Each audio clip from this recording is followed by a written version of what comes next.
दोस्तों, क्या आपने कभी सोचा है कि आद्रा नक्षत्र में जब सूर्य देव आते हैं तो माताएं खीर पूड़ी क्यों बनाती हैं, या आयुर्वेद में क्यों कहा जाता है कि ऐसे समय में घी, शहद और अजवाइन का सेवन करना चाहिए। आज का जो वीडियो है वो ज्योतिष ज्ञान तो है ही, माँ की ममता को भी समेटे हुए है और आयुर्वेदिक इसमें आपको जानकारी भी मिलेगी। तो ये जो गोचर है ये बहुत महत्वपूर्ण है, क्योंकि तीन तीन ग्रह मिथुन राशि में विराजमान है।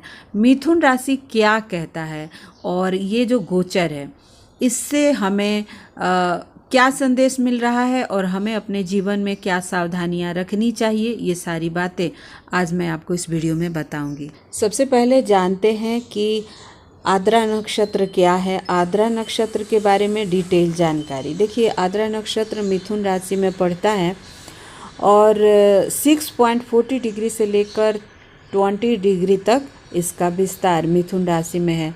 इसके स्वामी ग्रह है राहु, और राहु का स्वभाव है रहस्यमयी है, तेजस्वी और विद्रोही प्रकृति को दर्शाता है राहु।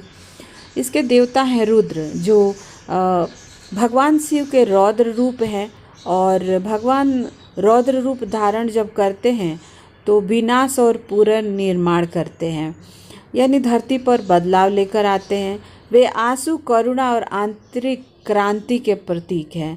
अब आप मिथुन राशि के हैं तो आपको पता होगा कि आपके भीतर कितना द्वंद्व चलता रहता है, आपके दिमाग में एक साथ कितने सारे विचार आते रहते हैं, क्योंकि इसका तत्व भी है वायु, जिसमें मानसिक संचार और चंचलता आपको देखने को मिलेगा। आपके विचार दौड़ लगाते रहते हैं। उद्देश्य क्या है आद्रा का?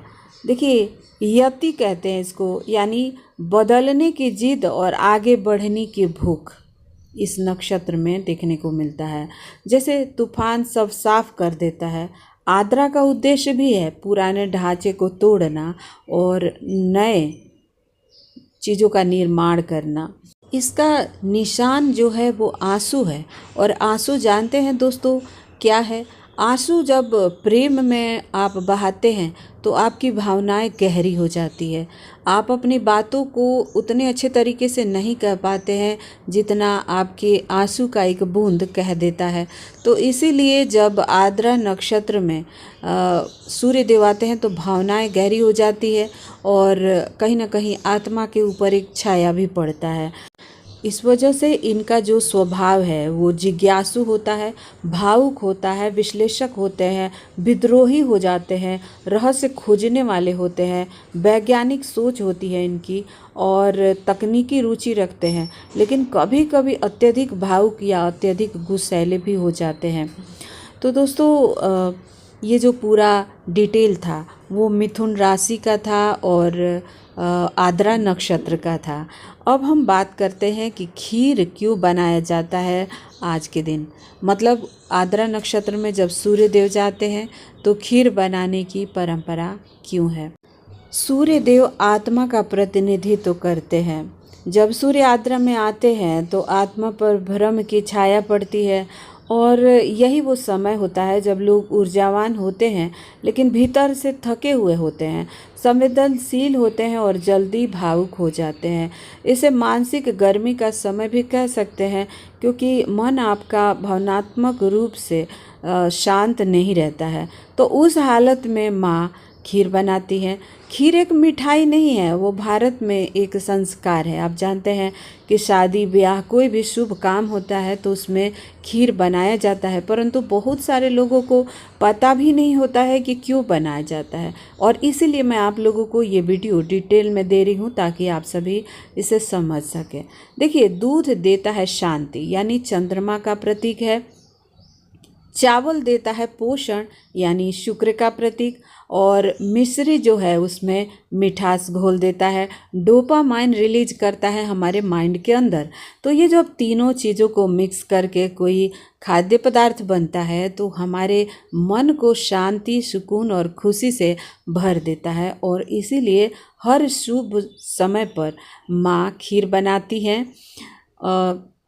वो कहती हैं कि बाहर चाहे कितनी भी तपन हो, माँ के पास तो ठंडी है ही, क्योंकि माँ खुद चंद्रमा से संबंध रखती है। माँ के स्वभाव में शीतलता पाया जाता है, माँ के सब स्वभाव में पोषण तत्व पाए जाते हैं, और यही एक खगोलीय इलाज भी है।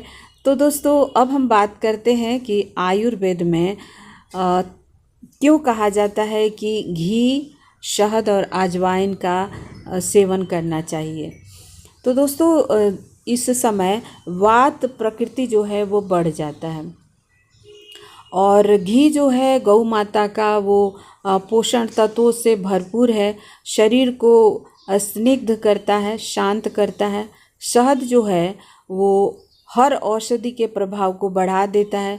अजवाइन पाचन को तेज करता है और गैस को हटाता है।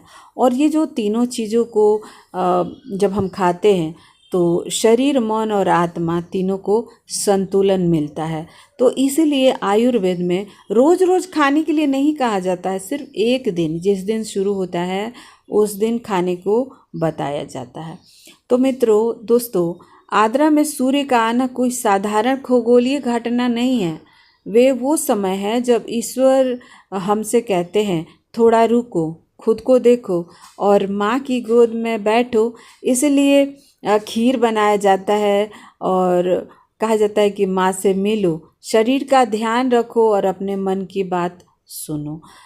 असली पूजा यही है, आत्मा और शरीर और ममता की मिलन। तो दोस्तों, इस तरह से आप इस नक्षत्र और इसकी विशेषताओं को जानें। आपके घर में क्या खीर बनता है? क्या आपको पता है कि आयुर्वेद में क्यों यूज किया जाता है? अगर है, आप पहले से जानते हैं तो कमेंट करके मुझे ज़रूर बताइएगा। अब चलिए हम जानते हैं सभी राशियों के ऊपर इस गोचर के प्रभाव के बारे में। मेष राशि का ये गोचर तीसरे भाव में हुआ है और उनके मानसिक बेचैनी का समय है। बेचैनी बढ़ सकती है, निर्णय लेने में अस्थिरता महसूस करेंगे, भाई बहनों से वाद विवाद की संभावना है। लेखन, बोलने, डिजिटल काम में इनको फ़ायदा हो सकता है, लेकिन गुरु की बुद्धि पर राहु का भ्रम भी पड़ा हुआ है, तो ये स्पष्ट रूप से अपनी बात कहने में भी उलझन महसूस करेंगे। और क्योंकि आद्रा का काम है पुनर्निर्माण और विध्वंस, तो एक चीज़ को बार बार बनाना, खराब करना, ये सब चलता है इस नक्षत्र के अंदर। तो आपको थोड़ा सा योगा, प्राणायाम, ध्यान करना चाहिए। वृषभ राशि की बात करें तो धन कमाने में अनकन्वेंशनल तरीके आप अपना सकते हैं। परिवार में वैचारिक मतभेद हो सकता है। निवेश से पहले स्पष्ट योजनाएं बनाइएगा, वरना भ्रम में फंसकर धन हानि हो सकता है। स्वर या संगीत के क्षेत्र में गहराई मिल सकती है, यानी आपके शब्दों में गहराई होगी। अगर आप बोलने का काम कर रहे हैं तो उसमें आपको फ़ायदा मिलेगा। अगर हम बात करें मिथुन राशि की, तो आद्रा नक्षत्र आपकी ही राशि में होते हैं, तो ये पावरफुल ट्रांजिट है आपके लिए। आत्मचिंतन, गहरी मंथन करेंगे आप, और नया जीवन दर्शन, लेकिन ईगो और भ्रम से बचने की कोशिश कीजिएगा। विदेश यात्रा या नई भाषा सीखने का योग भी बन सकता है। अब हम बात करते हैं कर्क राशि के बारे में। तो ये जो समय है वो पास्ट लाइफ यानी सबकॉन्शियस लूसेस और आइसोलेशन से होता है। गूढ़ विज्ञान, मंत्र तंत्र में आपकी रुचि बढ़ सकती है। मानसिक थकान हो सकता है, नींद में कमी या भ्रम आपको महसूस हो सकता है। अदृश्य जगत से जुड़ने का योग भी है, जो अभी तक आपने सोचा नहीं वहाँ तक आपकी सोच पहुँचेगी, और आपकी पुरानी यादें ताज़ा हो सकती है। कुछ ऐसा महसूस हो सकता है जो पास्ट लाइफ का हो, और ये क्योंकि 12वें भाव में ये गोचर है आपका। अब हम बात करते हैं सिंह राशि की। तो सिंह राशि वालों के मित्रों और नेटवर्क के साथ कार्मिक टेस्टिंग पीरियड है। ये बड़े लक्ष्यों को रेडिफाई करेंगे। राहु के वजह से कोई नकली गुरु या भ्रमित मित्र धोखा दे सकता है आपको। विदेशी संपर्क से आपको लाभ हो सकता है, तो थोड़ी सी सावधानी रखिएगा, और बाकी अच्छा समय है। कन्या राशि, करियर में परिवर्तन होगा, लेकिन असमंजस रहेगा आपको। बॉस से विवाद या परिवर्तन भी हो सकता है, बॉस भी आपके बदल सकते हैं। धर्म के क्षेत्र में सेवा या कन्वेंशनल मार्ग पर चलने का योग भी है। अपनी प्रतिष्ठा बचाकर चलिएगा, गलतफहमियां हो सकती है, गलतफहमियों से बचने की कोशिश कीजिएगा। अब बात करते हैं तुला राशि। तो हायर एजुकेशन, स्पिरिचुअल जर्नी या गुरु से भेंट का समय है, परंतु विश्वास और विवेक के बीच संघर्ष भी बढ़ेगा। विदेश यात्रा या ऑनलाइन शिक्षा में लाभ होगा आपको। पुराने विश्वास बदल सकते हैं और नई चीज़ें आपके दिमाग में आएगा, आपके जीवन में आएगा। अब हम बात करते हैं वृश्चिक राशि के बारे में। तो इनके अष्टम भाव में ये गोचर हो रहा है। अष्टम भाव जो होता है सडन लाभ और सडन लॉस होता है। यहाँ से इन लॉज को भी देखा जाता है। इसके अलावा जीवन बीमा और विरासत से जुड़े मामले देखे जाते हैं। आपकी मानसिक अस्थिरता बढ़ सकती है, आपका रूटीन डिस्टर्ब हो सकता है। आत्मनियंत्रण आपका जरूरी है। ध्यान मंत्र साधना में आपकी रुचि होगी और वृद्धि भी हो सकती है। अब हम बात करते हैं धनु राशि की। तो जीवन साथी से वैचारिक टकराव की संभावना है। शादी या पार्टनरशिप में भ्रम और द्वंद्व होने की संभावना है। अपने ही सिद्धांतों को लेकर आप थोड़ा भ्रमित रहेंगे। और गुरु क्योंकि खुद के स्वामी ग्रह हैं आपके, तो आत्म संशोधन आपका जरूरी है। अब हम बात करते हैं मकर राशि की। तो आपके नौकरी में बदलाव का या संघर्ष का समय है। मानसिक थकावट आपको भी महसूस होगा और परफॉर्मेंस जो है वो आपका तनावपूर्ण हो सकता है। चाहकर भी आप अच्छा नहीं कर पाएंगे। रोगों से सावधान रहिएगा। आपके गले में लंग्स और एंजाइटी रिलेटेड इशू आपको देखने को मिल सकते हैं। ध्यान और डिसिप्लिन लाइफ अपनाइए, आपको फ़ायदा होगा। अब हम बात करते हैं कुंभ राशि की। तो प्रेम में धोखा या भ्रम की स्थिति क्रिएट हो सकती है। संतान से वैचारिक टकराव भी हो सकता है। क्रिएटिव फील्ड में अगर आप काम करते हैं तो वहाँ पर भी आपको ब्रेक देखने को मिलेगा, क्योंकि क्रिएटिविटी जो होता है पीस ऑफ माइंड से होता है और यहाँ पर जो उलझने हैं, जो तनाव है, वो आपके काम को डिस्टर्ब कर सकता है। धन दौलत में अगर आप डबल ट्रिपल करने की सोच रहे हैं तो सावधान रहिएगा, समय इतना अच्छा नहीं है, ध्यान रखिएगा। अब हम बात करते हैं मीन राशि का। तो परिवार में तनाव आपको देखने को मिल सकता है। गृह बदलने की योजना भी बना सकते हैं। माँ से आपका वैचारिक दूरी हो सकता है, मतभेद हो सकता है। मानसिक बेचैनी के बावजूद भी आप ध्यान की गहराई में उतरेंगे और आध्यात्मिक रूपांतरण की ओर आपका झुकाव होगा। देखिए दोस्तों, ये जो गुरु है वो पुराने सत्य को तोड़कर नया दर्शन बनाने वाला गुरु हो जाता है जब आद्रा नक्षत्र में आता है, क्योंकि राहु और गुरु की जो ये एनर्जी है वो अलग तरह की होती है।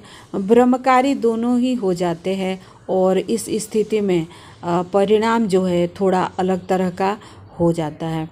तो देखिए दोस्तों, जब विजडम तर्क के साथ मिलता है तो ये अच्छा रिजल्ट तभी दे सकता है जब शुभ स्थिति में हो। यानी गुरु जो है वो राहु के प्रभाव में क्रिएटिव भी हो सकता है और भ्रमित भी हो जाता है। तो दोस्तों, इस स्थिति में अब हमें कुछ उपाय करना चाहिए, जैसे ओम नमः भगवते वासुदेवाय का 108 बार जाप कर सकते हैं। तुलसी को जल देना चाहिए और घर में धूप लगाना चाहिए। झूठ बोलने से बचना चाहिए और ये जो स्थिति राहु के साथ गुरु को दूषित करने वाला है उससे हमें अपने आप को बचा कर रखना चाहिए। तो दोस्तों, आज के लिए इतना ही। आपको वीडियो कैसा लगा ज़रूर बताइएगा। अगर आपको पसंद आया होगा तो वीडियो को लाइक कर दीजिएगा, चैनल को सब्सक्राइब कर सकते हैं। मिलते हैं एक नए विषय के साथ, तब तक के लिए मुझे दीजिए इजाज़त। Thank you so much for watching.